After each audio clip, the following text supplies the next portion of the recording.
Liewe broers en susters, jong mense, kinders, brigadelede, vrijdag aand, weer donderdag aand, pop ek in by die brigade en daar word gespraat van dissipline en respect. En ek vra die brigadelede, wat mag dominee nie doen nie? En hulle wees gehuiwer, daar was hier 'n oomblik sekonde van stilte nie, en hulle noem onmiddellik, dominee mag nie drink nie. Dominee mag ook nie vloek nie. Dominee mag ook nie lieg nie. Dominee mag ook nie twee verskillende stories praat nie. Dominee kan op die kansel staan, en dominee mag ook nie neerkyk op mense nie. Hulle het ook hulle weer genoem, vir die jong mense, dominee mag nie skeer nie. Wat? Die skeersaak is nie. Al skeer wat ek ken is, ek is moe van die warm te skeer my klere, maar dit mag dominee ook nie doen nie. Want as dominee dit gaan doen, sê hulle ook, dan gaan dominee verklaar word aan die kerkraad. Nou word die pen daar agtergelaat.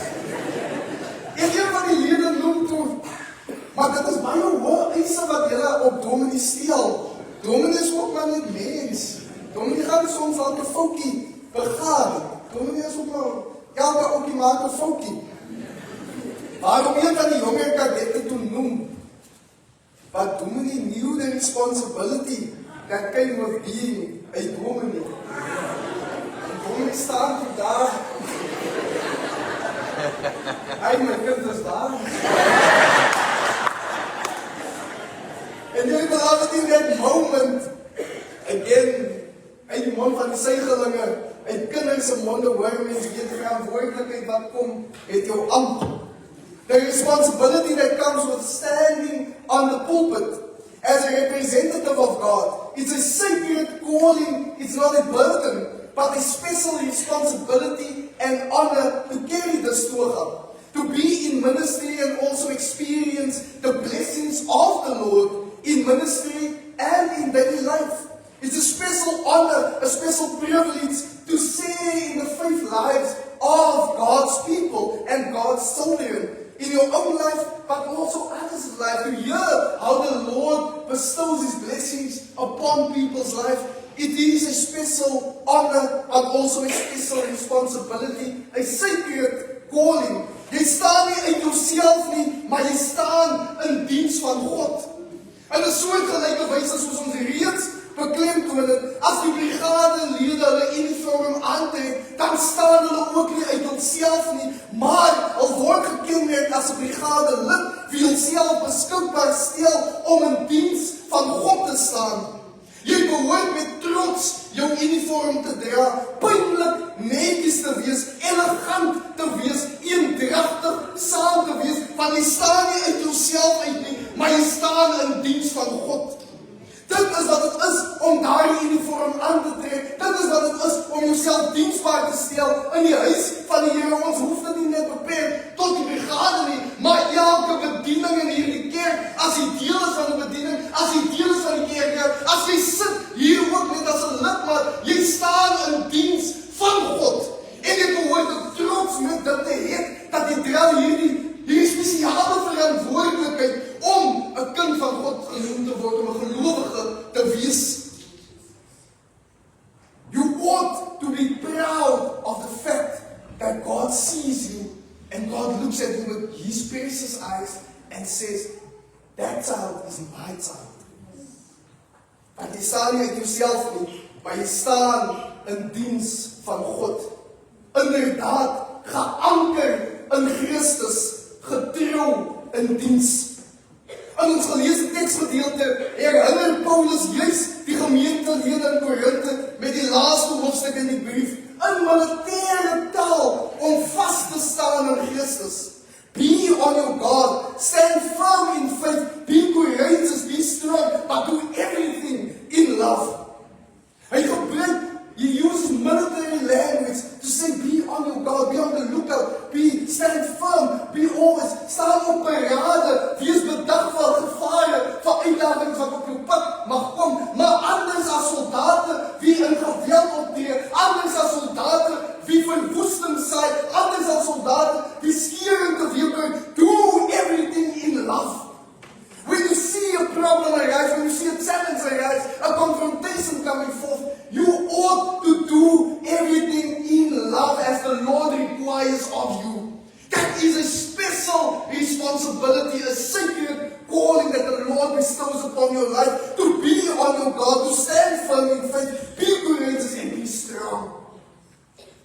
as hy skryf aan die gemeente in Korinthe, kom dit na hy te hore gekom het, dat die gemeente gekonfronteer word met vele uitdagings. In die gemeente van Korinthe is daar groepies onder mekaar, wie verskillende leiers se leringe wil volg. Daar is skeiding in die gemeente, mense wie teen mekaar afgespeel word, tot op die vlak waar Paulus, dit is so erg, dit is tot op die vlak waar Paulus sy eie apostelskap bevestig, waar hy sê, wie is Apollos dan en wie is Paulus? Ons volg nie hier leiers nie, dit is Paulus maar dalk gestig het. Apollos maar dalk geplant het en opgebou het, maar dit is die Here Jesus Christus self wat laat groei. Hy spreek hierdie uitdagings aan, hy spreek die losbandigheid aan van die gemeente, hy spreek die seksuele immoraliteit aan van die gemeente, hy spreek die afgoderry aan van die gemeente, en hy spreek die geestelike hoogmoedigheid aan van die gemeente van lede, wie hulle self hoor ag, omdat hulle in tale kan praat, omdat hulle gebede kan bid, omdat hulle in die kerk, in die sentrale bediening van die kerk betrokke is, selfs die geestelike hoogmoedigheid, spreek hy aan, deur ons self daar te plaas en te vra, wie is Paulus dan? En die belangrijk, hy is die stigter van daardie gemeente. Hy het die hoeksteen gelê, hy het die gebou opgerig, hy het die mense bijeengekom, maar hy bevraagteken selfs homself, nie ter wille van die eie ek, maar ter wille van Christus, want Jesus is Heer van die kerk. Because in that moment, as hulle skuldig maak aan losbandigheid, aan seksuele immoraliteit, aan afgoderheid, aan geestelike hoogmoedigheid, as hulle mekaar die mekaar afspeel, as hulle groepies vorm, dan vernalaat hulle 'n sentrale rol om by een te wees, by Christus wie die fundament van die kerk is. Then they miss the purpose, the goal, the vision, the perspective of what it means to be church. Hulle vernalaat hul identiteit en hul rol as die tempel van God om 'n lewegewende bron van inspirasie in Korinthe te wees met al sy uitdagings. En gegee hul uitdagings. En gegee die uitdagings wat die stad Korinthe ook gehad het, want die stad Korinthe was 'n hawe stad gewees. Dit was 'n antieke tipe Kaapstad gewees, waar mense in en uitkom, waar verskillende kulture en godsdienste byeenkom, waar mense in kroe by mekaar gekom het, waar mense handel gedryf het, waar mense maklik beïnvloedbaar was.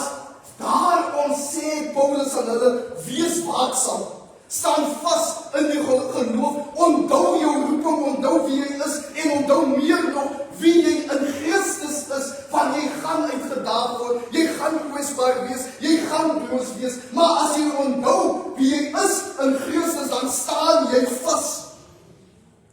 En laat kenmerk jou, deur alles te doen in liefde. Laat alles by julle in liefde geskied.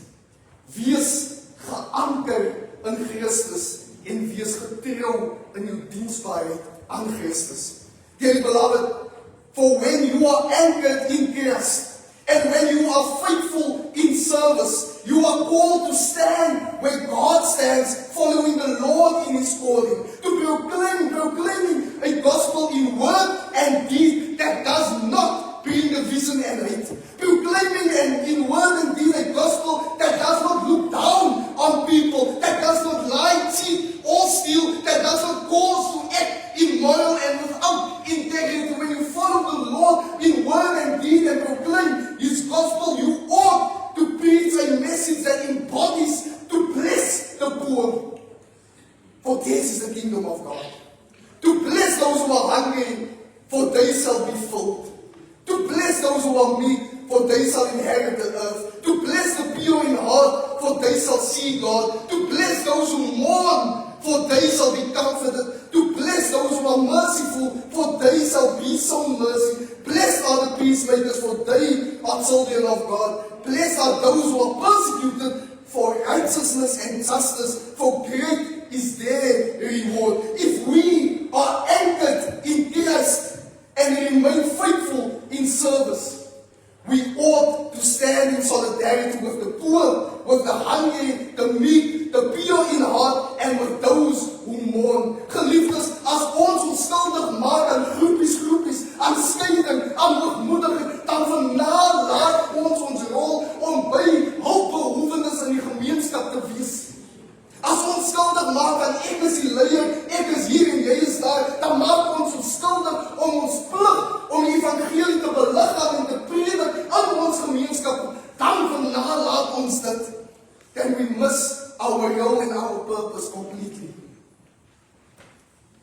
we ought to stand in solidarity with the poor, the hungry, the meek, the pure in heart, and those who mourn in the brigade itself, in our congregation, and in our community.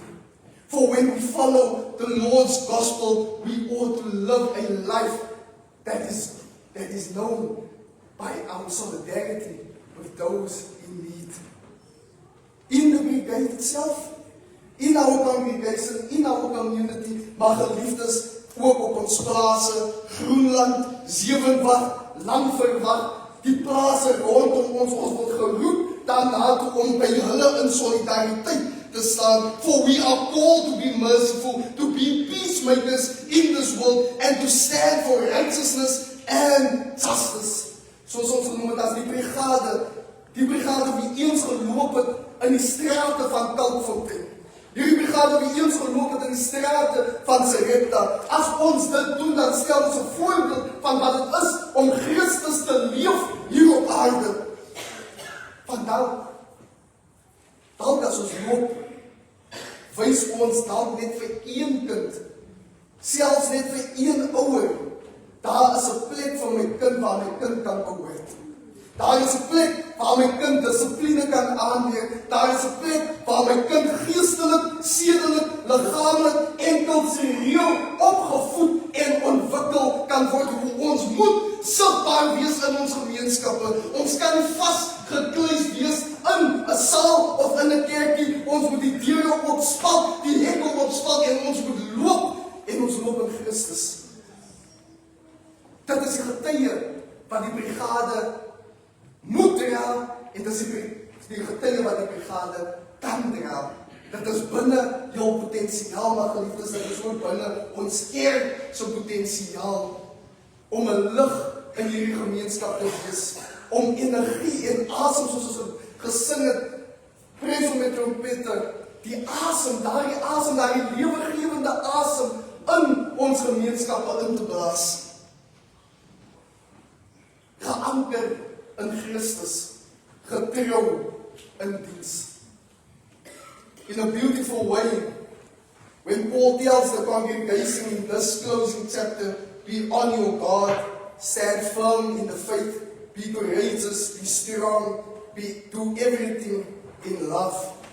It reminds them and us of their first calling, which Paul refers to in 1 Corinthians 1.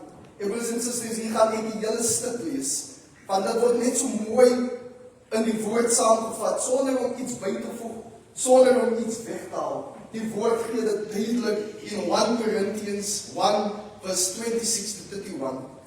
Brothers and sisters, think of what you were when you were first called. Not many of you were wise by human standards. Not many were influential. Not many were of noble birth, but God chose the foolish things of the world to shame the wise. God chose the weak things of the world to shame the strong. God chose the lowly things of this world and the despised things and the things that are not to nullify the things that are, so that no one may boast before Him. It is because of Him that you are in Christ Jesus, who has become for us wisdom from God. That is our righteousness, that is our holiness, and that is our redemption. Therefore, as it is written, let no one boast, let the one who boast in the Lord. Yet not I, but Christ through me. As ons brigade toekom, as ons kerk toekom, is dit nie gebaseer in my wyse van die vlees nie. Dit is nie by wyse van my naam of my status nie. Dit is nie by wyse van silwer en goud nie. Dit is nie by wyse van wie my familie is nie. Dit is by wyse van ek glo in die Here Jesus Christus, dat ek in hierdie kerk sit en dat ek in hierdie brigade dien. Daarom behoort ek geanker in Christus te wees en getrou in diens. En dan is dit mooi, wanneer al ons verskillende families, al ons verskillende agtergronde, in Kalkfontein al ons verskillende strate, by een kan kom, wat die Here Jesus Christus staan sentraal. Therefore we can cross the boundaries, therefore we can cross the bridges, therefore we can cross the division that were, the hate that were, because we come together because of the Lord Jesus Christ and our faith in the Lord Jesus Christ. Geanker in Christus, getrou in diens. Mag die brigade getrou bly aan hulle roeping om die lammers te laat wy. Mag die brigade getrou wees om liggaamlik, geestelik, sedelik, kultureel die jeug en mekaar op te voed en te ontwikkel. Mag die kerk van die Here Jesus Christus getrou bly om in hierdie gemeenskap van Kalkfontein, van Sarepta, van Silverstone, van die plase wat uitdaag word en getuister word met allerlei sondige praktyke, mag ons getrou bly om te sê Jesus is here, and we are anchored in Christ, and we stay committed to be faithful in service. Ons het wonderlik saamgekom met die diakonaat om pakkies aan ons hulpbehoewendes te gee. Ons het wonderlik saamgekom met die diakonaat om mekaar op te lei.